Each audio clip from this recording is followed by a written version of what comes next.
Hi friends, welcome to ತನು ಸ್ವಯಂ ಅಡುಗೆ. ಇವತ್ತಿನ ದಿನ ಯುಗಾದಿ ಹಬ್ಬಕ್ಕೆ ಯುಗಾದಿ ಹಬ್ಬದ ಅಡುಗೆನ ಅತಿ ಸುಲಭವಾಗಿ ಕೆಲವೊಂದು ಟಿಪ್ಸ್ ಹಾಗೆ ಟ್ರಿಕ್ಸ್ಗಳನ್ನು ಬಳಸಿ ಅತಿ ಬೇಗನೆ ಅಡುಗೆ ಮಾಡುವಂಥ ವಿಧಾನನ ಹೇಳ್ಕೊಡ್ತೀನಿ. ಜೊತೆಗೆ ಫುಲ್ ಯುಗಾದಿ ಹಬ್ಬದ ಮೆನ್ಯೂ ಕೂಡ ನಿಮಗೆ ಸಿಗುತ್ತೆ ಇವತ್ತು. ಬನ್ನಿ ಆಗಿದ್ರೆ ಶುರು ಮಾಡೋಣ. ಮೊದಲನೇದಾಗಿ ಹಬ್ಬ ಅಂದರೆ ಹೋಳಿಗೆ ಬೇಕೇ ಬೇಕು. ನಾನಿಲ್ಲಿ ಹೋಳಿಗೆ ಮಾಡಲಿಕ್ಕೆ ಅಂತ ಕಡಲೆಬೇಳೆನ ಒಂದು ಅರ್ಧ ಗಂಟೆ ನೆನೆಸಿಟ್ಟಿದ್ದೆ. ಅರ್ಧ ಕಪ್ ಆಗೋಷ್ಟು ಕಡಲೆಬೇಳೆ ಇದೆ.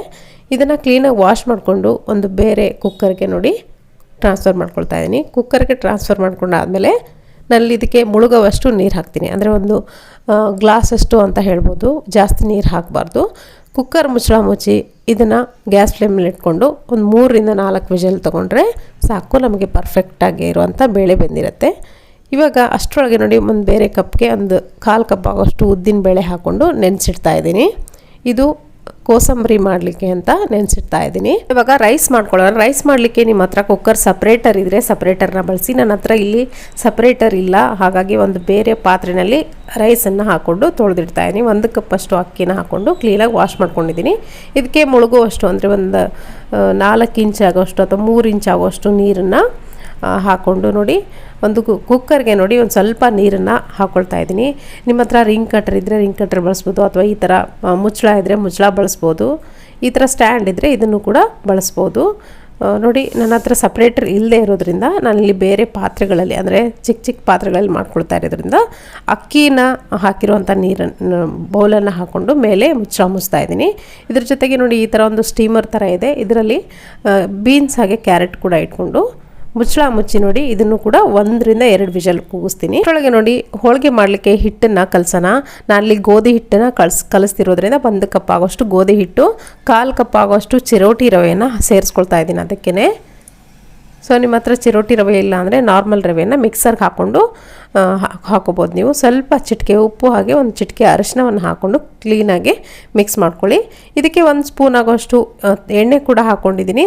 ನೀವು ಬೇಕಿದ್ರೆ ತುಪ್ಪವನ್ನು ಕೂಡ ಹಾಕ್ಕೋಬೋದು. ಎಣ್ಣೆ ಹಾಕ್ಕೊಂಡು ಒಂದ್ಸರಿ ಹಿಟ್ಟನ್ನು ಕ್ಲೀನಾಗಿ ಮಿಕ್ಸ್ ಮಾಡ್ಕೊಳ್ಳಿ. ಮಿಕ್ಸ್ ಮಾಡ್ಕೊಂಡಾದಮೇಲೆ ಸ್ವಲ್ಪನೇ ನೀರು ಹಾಕ್ಕೊಂಡು ತುಂಬಾ ತೆಳುವಾಗಿ ಹಿಟ್ಟನ್ನು ಕಲಿಸ್ಬೇಕಾಗತ್ತೆ. ಯಾಕಂದರೆ ನಾವಿಲ್ಲಿ ರವೆ ಸೇರಿಸಿ ನಾತಿರೋದ್ರಿಂದ ರವೆ ಚೆನ್ನಾಗಿ ನೆನಿಬೇಕು.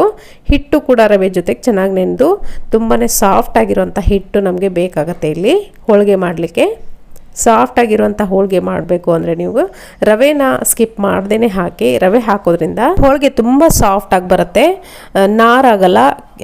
ಜಸ್ಟ್ ನೀವು ಹಿಟ್ಟನ್ನು ಹಾಕ್ಕೊಂಡು ನಾದಿ ಹೋಳಿಗೆ ಮಾಡಿದ್ರೆ ಸ್ವಲ್ಪ ನಾರಾಗತ್ತೆ, ಸ್ವಲ್ಪ ಹೊತ್ಬಿಟ್ರೆ ತಿನ್ನೋಕ್ಕಾಗಲ್ಲ, ಹಾಗಾಗತ್ತೆ.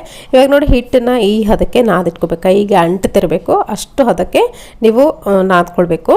ಈಗ ನೋಡಿ ಕ್ಲೀನಾಗಿ ನಾದ್ಕೊಂಡಿದ್ರೆ ಸ್ವಲ್ಪ ಎಣ್ಣೆ ಕೂಡ 1-2 ಸ್ಪೂನ್ ಆಗೋಷ್ಟು ಎಣ್ಣೆ ಕೂಡ ಹಾಕ್ಕೊಂಡು ಮಿಕ್ಸ್ ಮಾಡಿಕೊಂಡು ಇಟ್ಕೊಂಡಿದ್ದೀನಿ. ಇದನ್ನು ನೋಡಿ ನೆನೆಯಕ್ಕೆ ಬಿಡೋಣ. ಹಿಟ್ಟನ್ನು ಚೆನ್ನಾಗಿ ನೆನಿಬೇಕು. ಒಂದು ಅರ್ಧ ಗಂಟೆ 1 ಗಂಟೆ ಚೆನ್ನಾಗಿ ನೆನಿಲಿ. ಮೇಲ್ಗಡೆ ಸ್ವಲ್ಪ ಪ್ಲಾಸ್ಟಿಕ್ ರ್ಯಾಪ್ನ ಹಾಕ್ಕೊಂಡಿದ್ದೀನಿ. ಅಷ್ಟರೊಳಗೆ ನಮ್ಮ ಬೇಳೆ ಬೇಯಿಸಿರೋಂಥ ಕುಕ್ಕರ್ ಏನಿದೆ ಅದು ಒಂದು 3 ವಿಷಲ್ ಕೂಗಾಗಿದೆ. ಇದನ್ನು ಮುಚ್ಚಳ ತೆಗೆದು ನೋಡಿ ಇದನ್ನು ಸೋಸ್ಕೊಳ್ತಾ ಇದ್ದೀನಿ. ನೀರೇನಿದೆ ನೋಡಿ ಸಪ್ರೇಟ್ ಮಾಡ್ಕೊಳ್ತಾ ಇದ್ದೀನಿ. ಒಂದು ಡ್ರೈನ್ ಇಟ್ಕೊಂಡು ಅದರಿಂದ ನೀರನ್ನು ಸಪ್ರೇಟ್ ಮಾಡ್ಕೊಳ್ಳಿ. ಇವಾಗ ನೋಡಿ ಬೇಳೆ ಕಟ್ಟು ಕೂಡ ಇದೆ. ಇದರಲ್ಲಿ ಸ್ವಲ್ಪ ಬೇಳೆ ಕೂಡ ಹಾಕ್ತಾ ಇದ್ದೀನಿ, ಯಾಕಂದರೆ ಬೇಳೆ ಹೋಳಿಗೆ ಸಾರು ಮಾಡಲಿಕ್ಕೆ ಬೇಕಾಗುತ್ತೆ. ಹಾಗಾಗಿ ಇವಾಗ ನೋಡಿ ಇದೇ ಕುಕ್ಕರ್ಗೆ ನಾನು ಬೇರೆ ಪಾತ್ರೆ ಬಳಸ್ತಾ ಇಲ್ಲ. ನಿಮಗೆ ಅಡುಗೆ ಮನೆಯಲ್ಲಿ ಸುಲಭವಾಗಿ ಆಗಬೇಕಂದ್ರೆ ಈ ಚಿಕ್ಕ ಚಿಕ್ಕ ಟಿಪ್ಸನ್ನು ಫಾಲೋ ಮಾಡಬೇಕು. ಅದೇ ಕುಕ್ಕರ್ನಲ್ಲಿ ನಾನು ಬೇಳೆ ಹಾಕ್ಕೊಂಡಿದ್ದೀನಿ. ನೀರು ಇರಬಾರ್ದು ಬೇಳೆನಲ್ಲಿ, ಕುಕ್ಕರಲ್ಲೂ ಕೂಡ ನೀರು ಇರಬಾರ್ದು. ಇದಕ್ಕೆ ನೋಡಿ 1 ಕಪ್ ಆಗೋಷ್ಟು ನಾನಲ್ಲಿ ಬೆಲ್ಲವನ್ನು ಸೇರಿಸ್ಕೊಂಡಿದ್ದೀನಿ.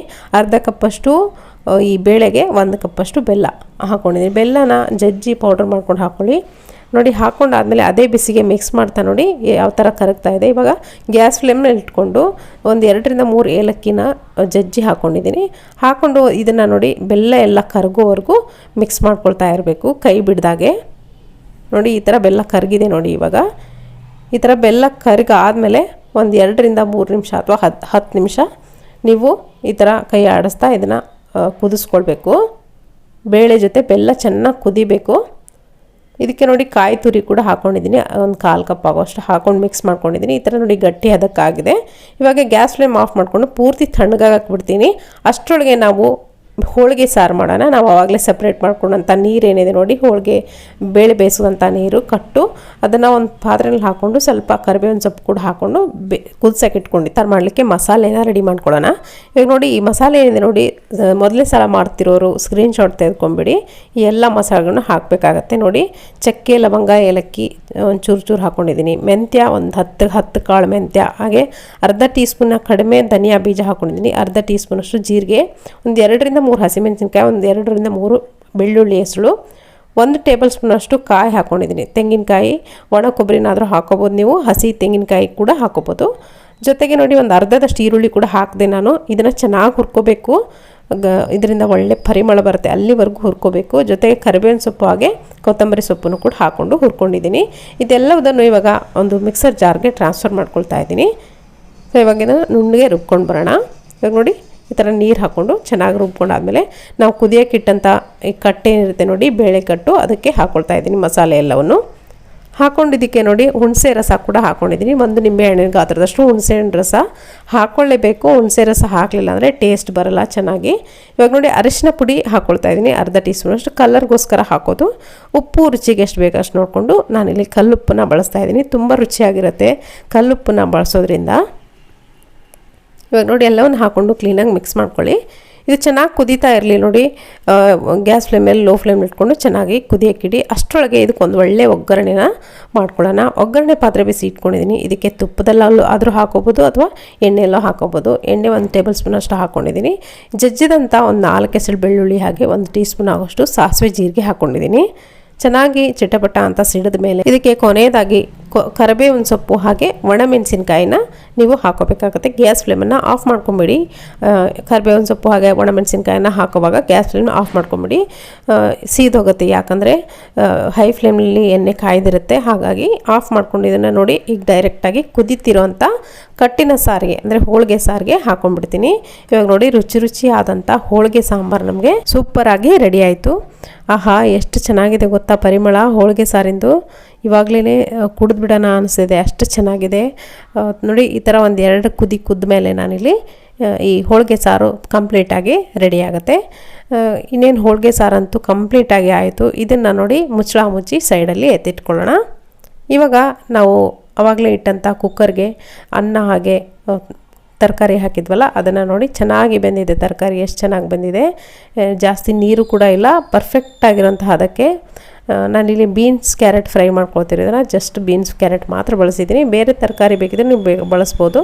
ನೋಡಿ ಅನ್ನ ಕೂಡ ಎಷ್ಟು ಉದುರುದ್ರಾಗಿ ಆಗಿದೆ ನೋಡಿ, ಎಷ್ಟು ಉದುರುದ್ರಾಗ ಆಗಿದೆ. ಈ ಥರ ನಿಮಗೆ ಕುಕ್ಕರ್ ಸಪ್ರೇಟರ್ ಇಲ್ಲ ಅಂದರೆ ಈ ಥರ ನೀವು ಟ್ರಿಕ್ಸ್ನ ಫಾಲೋ ಮಾಡಿಕೊಂಡು ಮಾಡ್ಕೋಬೋದು. ಒಂದು ಚಿಕ್ಕ ಪಾತ್ರೆ ಇರುತ್ತಲ್ಲ ಅದರಲ್ಲಿ ಹಾಕ್ಕೊಂಡು ಮುಚ್ಚಳ ಮುಚ್ಚಿ 2 ಸ್ಟ್ಯಾಂಡ್ ಇಡ್ಬೋದು. ಇದನ್ನು ಸೈಡಲ್ಲಿ ಎತ್ತಿಟ್ಕೊಂಡು ಕ್ಯಾರೆಟ್ ಬೀನ್ಸ್ ಫ್ರೈ ಮಾಡೋಣ. ನಲ್ಲಿ ಕ್ಯಾರೆಟ್ ಬೀನ್ಸ್ನ ಫ್ರೈ ಯಾವ ಪಾತ್ರೆಯಲ್ಲಿ ಮಾಡ್ತಿದ್ದೀನಿ ಅಂದರೆ ನಾವು ಆವಾಗಲೇ ಸಾಂಬಾರಿಗೆ ಮಸಾಲೆ ಹೊರ್ಕೊಂಡ್ವಲ್ಲ ಅದೇ ಬಾಣಲೆಯಲ್ಲೇ ಮಾಡ್ತಿದ್ದೀನಿ. ಇದು ಒಂದು ಟಿಪ್ ಅಂತ ಅಂದ್ಕೊಳ್ಳಿ. ಇವಾಗ ನೋಡಿ 1 ಟೇಬಲ್ ಸ್ಪೂನಷ್ಟು ಎಣ್ಣೆ ಹಾಕ್ಕೊಂಡು ಸಾಸಿವೆ ಜೀರಿಗೆ ಒಣಮೆಣಸಿನ್ಕಾಯಿ ಹಾಕ್ಕೊಂಡಿದ್ದೀನಿ. ಜೊತೆಗೆ ಕರಿಬೇವಿನ ಸೊಪ್ಪು ಕೂಡ ಹಾಕ್ಕೊಂಡು 1 ಈರುಳ್ಳಿ 1-2 ಹಸಿಮೆಣಸಿನ್ಕಾಯಿ ಕೂಡ ಹಾಕ್ಕೊಂಡು ಚೆನ್ನಾಗಿ ಫ್ರೈ ಮಾಡ್ಕೊತಾ ಇದ್ದೀನಿ. ಕ್ಲೀನಾಗಿ ಫ್ರೈ ಮಾಡ್ಕೊಂಡು ಆದಮೇಲೆ ನೋಡಿ ಇದನ್ನು ನಾನಿಲ್ಲಿ ಕ್ಯಾರೆಟ್ ಬೀನ್ಸ್ ಫ್ರೈ ಮಾಡಿಟ್ಕೊಂಡಂಥ ಕ್ಯಾರೆಟ್ ಬೀನ್ಸ್ ಏನಿದೆ ನೋಡಿ ಅದನ್ನು ಕೂಡ ನಾನಿಲ್ಲಿ ಸೇರಿಸ್ಕೊಳ್ತಾ ಇದ್ದೀನಿ. ಸ್ವಲ್ಪ ಅರಿಶಿನ ಪುಡಿ ಎಣ್ಣೆಯಲ್ಲಿ ಹಾಕ್ಕೊಳ್ಳಿ, ಆವಾಗ ಚೆನ್ನಾಗಿ ಬರುತ್ತೆ. ತುರಿದಂಥ ಶುಂಠಿ ಕೂಡ ಹಾಕ್ಕೊಂಡಿದ್ದೀನಿ, ಚೆನ್ನಾಗಿ ಟೇಸ್ಟ್ ಬರುತ್ತೆ ಶುಂಠಿ ಹಾಕೋದ್ರಿಂದ ಕ್ಯಾರೆಟ್ ಬೀನ್ಸ್ ಫ್ರೈಗೆ. ಬೇಕಿದ್ರೆ ಶುಂಠಿ ಬೆಳ್ಳುಳ್ಳಿ ಪೇಸ್ಟ್ ಕೂಡ ನೀವು ಹಾಕೋಬೋದು. ನೋಡಿ ಇವಾಗ ಫ್ರೈ ಮಾಡ್ಕೊಂಡಂಥ ತರಕಾರಿ ಹಾಕ್ಕೊಂಡಿದ್ದೀನಿ, ಕ್ಯಾರೆಟ್ ಮತ್ತು ಬೀನ್ಸ್. ಸ್ವಲ್ಪ ಮೇಲ್ಗಡೆ ಉಪ್ಪನ್ನು ಹಾಕ್ಕೊಂಡು ಒಂದ್ಸರಿ ಮಿಕ್ಸ್ ಮಾಡಿಕೊಂಡ್ರೆ ಆಯಿತು. ಬೇಕಿದ್ರೆ ನೀವು ತೆಂಗಿನಕಾಯಿ ತುರಿನ ಹಾಕೋಬೋದು, ಹಾಕಿದ್ರೆ ತುಂಬ ಚೆನ್ನಾಗಿರುತ್ತೆ. ನೋಡಿ 1-2 ನಿಮಿಷ ಚೆನ್ನಾಗಿ ಈ ಥರ ಫ್ರೈ ಮಾಡ್ಕೊಂಬಿಡಿ ಎಣ್ಣೆಯಲ್ಲಿ.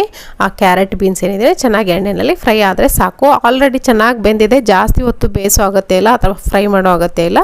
ಇವಾಗ ನೋಡಿ ಇದಾಗಿದೆ. ಇವಾಗ ಗ್ಯಾಸ್ ಫ್ಲೇಮ್ನ ಆಫ್ ಮಾಡಿಕೊಂಡು ನಾನು ಇದು ಕೂಡ ಆಗಿದೆ. ಇವಾಗ ಸೈಡಲ್ಲಿ ಎತ್ತಿಟ್ಕೊಳ್ತೀನಿ. ಇವಾಗ ನಾವು ಮೊಸರನ್ನ ರೆಡಿ ಮಾಡ್ಕೊಳ್ಳೋಣ. ಮೊಸರನ್ನ ಮಾಡಲಿಕ್ಕೆ ನೋಡಿ ರೈಸನ್ನು ನಾನು ಒಂದು ಅರ್ಧದಷ್ಟು ರೈಸನ್ನು ತೆಗೆದು ಒಂದು ಬೌಲ್ಗೆ ಹಾಕ್ಕೊಂಡಿದ್ದೀನಿ. ಇದನ್ನು ಚೆನ್ನಾಗಿ ಮ್ಯಾಶ್ ಮಾಡ್ಕೊಳ್ತಾ ಇದ್ದೀನಿ. ಮ್ಯಾಶರಿಂದ ಚೆನ್ನಾಗಿ ಮ್ಯಾಶ್ ಮಾಡ್ಕೊಳ್ಳಿ. ನೋಡಿ ಈ ಥರ ಮ್ಯಾಶ್ ಆಗಬೇಕು. ಸ್ವಲ್ಪ ಬಿಸಿ ಹೋದ್ಮೇಲೆ ಅರ್ಧ ಕಪ್ ಆಗೋಷ್ಟು ಮೊಸರನ್ನು ಹಾಕ್ಕೊಂಡಿದ್ದೀನಿ, ಗಟ್ಟಿ ಮೊಸರು. ಒಂದು 1/4 ಕಪ್ ಆಗೋಷ್ಟು ಹಾಲನ್ನು ಸೇರಿಸಿ ಅದಕ್ಕೇ ಹಾಕ್ಕೊಂಡಿದ್ದೀನಿ. ಇದನ್ನು ಕೂಡ ಹಾಲು ಮೊಸರು ಹಾಕಿದ್ಮೇಲೆ ಮತ್ತೆ ಮ್ಯಾಶ್ ಮಾಡ್ಕೊಳ್ಳಿ, ಯಾಕಂದರೆ ಅನ್ನದ ಜೊತೆಗೆ ಆ ಮೊಸರು ಹಾಲೆಲ್ಲ ಚೆನ್ನಾಗಿ ಬೆರ್ಕೊಳ್ಬೇಕು. ಇವಾಗ ನೋಡಿ ಇದು ಮಿಕ್ಸ್ ಆಗಿ ರೆಡಿ ಆಗಿದೆ. ಇದಕ್ಕೆ ಒಂದು ಒಗ್ಗರಣೆ ಮಾಡ್ಕೊಳ್ಳೋಣ. ನಾವು ತುಪ್ಪ ಹಾಕ್ಕೊಳ್ತಾ ಇದ್ದೀನಿ, 1 ಸ್ಪೂನ್ ಆಗೋಷ್ಟು ಸಾಸಿವೆ, ಜೀರಿಗೆ, ಉದ್ದಿನಬೇಳೆ, ಕಡಲೆಬೇಳೆ 1 ಸ್ಪೂನ್ ಅಷ್ಟಿದೆ ಎಲ್ಲವೂ ಸೇರಿ. ಇದನ್ನು ಚೆನ್ನಾಗಿ ಹುರ್ಕೋಬೇಕು. ಗೋಡಂಬಿ, ದ್ರಾಕ್ಷಿ ಹಾಕ್ಕೊಳ್ತಾ ಇದ್ದೀನಿ. ಇದು ಆಪ್ಷನಲ್ಲು, ಇದ್ದರೆ ಹಾಕ್ಕೊಳ್ಳಿ, ಇಲ್ಲಾಂದರೆ ಸ್ಕಿಪ್ ಮಾಡಿ. ಜಸ್ಟು ಕಡಲೆಬೇಳೆ, ಉದ್ದಿನಬೇಳೆ, ಸಾಸಿವೆ, ಜೀರಿಗೆ ಹಾಕಿದ್ರು ಸಾಕು. 1 ಹಸಿಮೆಣಸಿನ್ಕಾಯಿ ಕೂಡ ಹಾಕ್ಕೊಂಡಿದ್ದೀನಿ. ನೀವು ಬೇಕಿದ್ರೆ ಸ್ಕಿಪ್ ಮಾಡಿ ಒಣಮೆಣಸಿನ್ಕಾಯಿನ ಕಟ್ ಮಾಡ್ಕೊಂಡು ಹಾಕೋಬೋದು. ನಾನಿಲ್ಲಿ ಒಂದು ಒಣಮೆಣಸಿನ್ಕಾಯಿ ಕೂಡ 1-2 ಹಾಕಿದ್ದೀನಿ ಕಟ್ ಮಾಡಿಕೊಂಡು. ನೋಡಿ, 1 ಹೆಸರು ಕರಿಬೇವಿನ ಸೊಪ್ಪನ್ನು ಕೂಡ ಹಾಕ್ಕೊಂಡು ಒಂದ್ಸರಿ ಫ್ರೈ ಮಾಡ್ಕೊಳ್ತಿದ್ದೀನಿ.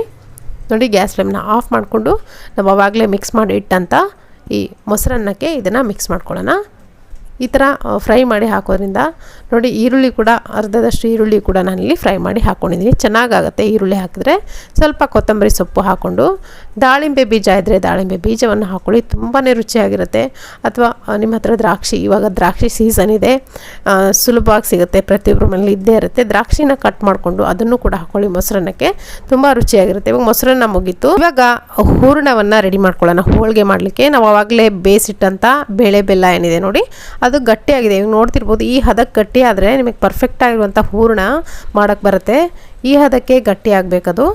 ನಾವು ಪರ್ಫೆಕ್ಟಾಗಿರುವಂಥ ಅಳತೆಯಲ್ಲಿ ಪರ್ಫೆಕ್ಟಾಗಿ ಬೇಯಿಸಿದ್ರೆ ಮಾತ್ರ ಈ ಥರ ಹದಕ್ಕೆ ಆಗುತ್ತೆ. ಇವಾಗ ನೋಡಿ, ಇದನ್ನು ಮಿಕ್ಸರ್ ಜಾರ್ಗೆ ಹಾಕ್ಕೊಂಡು ನುಣ್ಣಗೆ ರುಬ್ಕೋಬೇಕು. ಈ ಥರ ನೋಡಿ, ಪೂರ್ತಿಯಾಗಿ ಗಂಟುಗಳಿರಬಾರ್ದು ಅದರಲ್ಲಿ. ಈ ಥರ ನುಣ್ಣಗೆ ರುಬ್ಕೊಂಡಾದ್ಮೇಲೆ ನೋಡಿ, ಈ ಥರ ಚೆನ್ನಾಗಿ ಉಂಡೆ ಮಾಡಿದ್ರೆ ಚೆನ್ನಾಗಿ ಉಂಡೆ ಆಗಬೇಕು ನಮಗೆ, ಸಾಫ್ಟಾಗಿರುವಂಥ ಉಂಡೆ. ಇವಾಗ ನೋಡಿ, ಹಿಟ್ಟು ಕೂಡ ಚೆನ್ನಾಗಿ ನೆಂದಿದೆ. ನೋಡಿ, ನಾನಿಲ್ಲಿ ಗೋಧಿ ಹಿಟ್ಟನ್ನು ಬಳಸಿರೋದ್ರಿಂದ ನಿಮಗೆ ಸರಿ ಅನ್ನಿಸ್ತಿರ್ಲಿಕ್ಕಿಲ್ಲ ನೋಡಲಿಕ್ಕೆ. ಮೈದಾ ಹಿಟ್ಟಿಂದ ನಾನಿಲ್ಲಿ ಹಿಟ್ಟನ್ನು ರೆಡಿ ಮಾಡ್ಕೊಂಡಿದ್ರೆ ತುಂಬ ಚೆನ್ನಾಗಿ ಬಿಳಿಯಾಗಿ ವೈಟ್ ಕಲರಾಗಿ ಇರ್ತಿತ್ತು. ಬಟ್ ಕಲರ್ ಬೇಡ, ಹೆಲ್ತ್ ಇಂಪಾರ್ಟೆಂಟ್ ಅಲ್ವಾ, ಹಾಗಾಗಿ ಗೋಧಿ ಹಿಟ್ಟನ್ನು ಬಳಸ್ತಿದ್ದೀನಿ. ನೀವು ಕೂಡ ಆದಷ್ಟು ಗೋಧಿ ಹಿಟ್ಟಿಂದ ಮಾಡೋಕ್ಕೆ ಟ್ರೈ ಮಾಡಿ. ಇವಾಗ ನೋಡಿ, ಬೇರೆ ಒಂದು ಬೌಲಲ್ಲಿ ಹಾಕ್ಕೊಂಡು ಎಣ್ಣೆ ಹಾಕ್ಕೊಂಡು ಸೈಡಲ್ಲಿ ಎತ್ತಿಟ್ಕೊಳ್ಳೋಣ. ಇವಾಗ ಕೊನೆಯದಾಗಿ ನೋಡಿ, ನಾನಿಲ್ಲಿ ಅಲಸಂದೆ ಕಾಳನ್ನು ನೆನೆಸಿಟ್ಟಿದ್ದೆ, ಅಲಸಂದೆ ಆಂಬೋಡೆ ಮಾಡ್ತಿದ್ದೀನಿ ಸೈಡಲ್ಲಿ, ಅನ್ನ ಸಾಂಬಾರಿಗೆ ಅಥವಾ ಚಿತ್ರಾನ್ನಕ್ಕೆಲ್ಲ. ನೋಡಿ, ಅಲಸಂದೆನ ಒಂದು ಮಿಕ್ಸರ್ ಜಾರ್ಗೆ ಹಾಕ್ಕೊಂಡಿದ್ದೀನಿ. ನೆನೆದಿರೋವಂಥ ಅಲಸಂದೆ ಇದು. 1 ದಿನ ನೆನೆಸಿಟ್ಟಿದ್ದೀನಿ ಅಲಸಂದೆನ, ಅಥವಾ ಒಂದು 4-5 ಗಂಟೆ ನೆನೆಸಿದ್ರು ಸಾಕಾಗುತ್ತೆ. ಎಲ್ಲವನ್ನು ಮಿಕ್ಸರ್ ಜಾರ್ಗೆ ಹಾಕ್ಕೊಂಡು ಇದಕ್ಕೆ ಇವಾಗ ಒಂದು ಅರ್ಧದಷ್ಟು ಈರುಳ್ಳಿ, ಹಸಿಮೆಣಸಿನ್ಕಾಯಿ ಹಾಕ್ಕೊಂಡಿದ್ದೀನಿ, ಕರಿಬೇವಿನ ಸೊಪ್ಪು ಜೊತೆಗೆ ಜೀರಿಗೆ ಹಾಕ್ಕೊಂಡಿದ್ದೀನಿ. ಹಾಗೆ 2 ಲವಂಗ, ಒಂದು ಅರ್ಧ ಇಂಚಿನಷ್ಟು ಚಕ್ಕೆ, ಸ್ವಲ್ಪ ಸೋಂಪು, ಹಾಗೆ 4 ಮೆಣಸಿನಕಾಳು, ಅರ್ಧದಷ್ಟು ಶುಂಠಿ ಹಾಕ್ಕೊಂಡಿದ್ದೀನಿ. ರುಚಿಗೆ ಎಷ್ಟು ಬೇಕಷ್ಟು ನೋಡಿಕೊಂಡು ಉಪ್ಪನ್ನು ಹಾಕ್ಕೊಂಡು ಇದನ್ನು ತರ್ತರಿಯಾಗಿ ರುಬ್ಕೊಂಡಿದ್ದೀನಿ. ನೋಡ್ತಿರ್ಬೋದು, ಸ್ವಲ್ಪ ಕೊತ್ತಂಬರಿ ಸೊಪ್ಪನ್ನು ಹಾಕ್ಕೊಂಡು ಮಿಕ್ಸ್ ಮಾಡ್ಕೊಳ್ಳಿ. ಮಿಕ್ಸ್ ಮಾಡಿಕೊಂಡು ಇದನ್ನು ಇನ್ನೇನು ಮಾಡ್ಕೊಳ್ತೀರಾ ಅನ್ನೋವಾಗಲೇ ಇದಕ್ಕೆ ಸೋಡಾವನ್ನು ಸೇರಿಸ್ಕೋಬೇಕು. ಸೋಡಾ ಸೇರಿಸಲೇಬೇಕು, ಆವಾಗಲೇ ಗರ್ಗರಿಯಾಗಿ ಬರುತ್ತೆ. ನಾನಿಲ್ಲಿ ಸೋಡಾ ಕೂಡ 1 ಚಿಟಿಕೆ ಅಷ್ಟು ಹಾಕ್ಕೊಂಡು ಮಿಕ್ಸ್ ಮಾಡಿಕೊಂಡು ಇವಾಗ ನೋಡಿ ಆಂಬೋಡೆ ಮಾಡ್ಕೊಳ್ತಾ ಇದ್ದೀನಿ. ಎಣ್ಣೆ ಕೂಡ ಕಾಯ್ದಿದೆ, ಹೈ ಫ್ಲೇಮ್ಲಿ ಇಟ್ಕೊಂಡು ಎಣ್ಣೆ ಕಾಯಿಸ್ಕೊಂಡು ಒಂದೊಂದಾಗೆ ಹಾಕ್ಕೊಂಡು ಇದು ಕ್ರಿಸ್ಪಿ ಆಗೋವರೆಗೂ ಫ್ರೈ ಮಾಡಿಕೊಂಡ್ರೆ ಆಯಿತು. ನಿಮಗೆ ರುಚಿಯಾದಂಥ ಅಲಸಂದೆ ಕಾಳಿನ ಆಂಬೋಡೆ ರೆಡಿ ಆಗುತ್ತೆ. ನೀವು ಬೇರೆ ಬೇರೆ ವಡೆಗಳನ್ನ ಮಾಡ್ಕೊಬೋದು, ಮಸಾಲೆ ವಡೆ ಮಾಡ್ಕೊಳ್ಬೋದು. ನೋಡಿ, ಇವಾಗ ಇದು ರೆಡಿಯಾಗಿದೆ. ಇದನ್ನು ತೆಗಿತಾ ಇದ್ದೀನಿ. ಈ ಥರ ಕಲರ್ ಚೇಂಜ್ ಆದರೆ ಸಾಕು. ಇದನ್ನು ಒಂದು ಬೇರೆ ಪ್ಲೇಟ್ಗೆ ನಾನಿಲ್ಲಿ ಎತ್ತಿಟ್ಕೊಳ್ತಾ ಇದ್ದೀನಿ. ಇದೇ ಎಣ್ಣೆಯಲ್ಲಿ ನೋಡಿ, ಹಪ್ಪಳ ಕೂಡ ಕರಿತಿದ್ದೀನಿ. ನಿಮ್ಮ ಹತ್ರ ಹಪ್ಪಳ, ಸಂಡಿಗೆ ಏನೇ ಇದ್ದರೂ ಏನು ಬೇಕೋ ಎಲ್ಲವನ್ನು ಇದೇ ಟೈಮ್ನಲ್ಲೇ ಫ್ರೈ ಮಾಡಿಕೊಂಡು ತೆಗೆದಿಟ್ಕೊಂಬಿಡಿ. ಇವಾಗ ನೋಡಿ, ನಾನು ಆವಾಗಲೇ ನೆನೆಸಿಟ್ಟಂಥ ಉದ್ದಿನಬೇಳೆ ಏನಿದೆ ನೋಡಿ, ಮೊದಲಿಗೆ ನೆನೆಸಿಟ್ಟಂಥ ಉದ್ದಿನಬೇಳೆ ಚೆನ್ನಾಗಿ ನೆನೆದಿದೆ. ನಾವೆಲ್ಲ ಅಡುಗೆ ಮಾಡೋ ಅಷ್ಟರಲ್ಲಿ ಉದ್ದಿನಬೇಳೆ ನೆನೆಬಿಟ್ಟಿರುತ್ತೆ. ಅದರಲ್ಲಿರುವಂಥ ನೀರೆಲ್ಲ ಚೆನ್ನಾಗಿ ತೆಗೆದು 1-2 ಸರಿ ಕ್ಲೀನ್ ಮಾಡ್ಕೊಂಡು ನೋಡಿ, 1 ಕ್ಯಾರೆಟನ್ನು ತುರಿದು ಹಾಕ್ಕೊಂಡಿದ್ದೀನಿ. ಹಾಗೆಯೇ ನೋಡಿ, ಈ ಥರ ಕೊತ್ತಂಬರಿ ಸೊಪ್ಪನ್ನು ಕತ್ತರಿಯಿಂದ ಚೆನ್ನಾಗಿ ಕಟ್ ಮಾಡ್ಕೊಳ್ತಾನೆ ಚಿಕ್ಕದಾಗಿ. ಈ ಥರ ಒಂದು ಕತ್ತರಿ ಇಟ್ಕೊಂಬಿಡಿ, ಅಂದರೆ ಸೀಸರ್ ಇಟ್ಕೊಂಬಿಡಿ.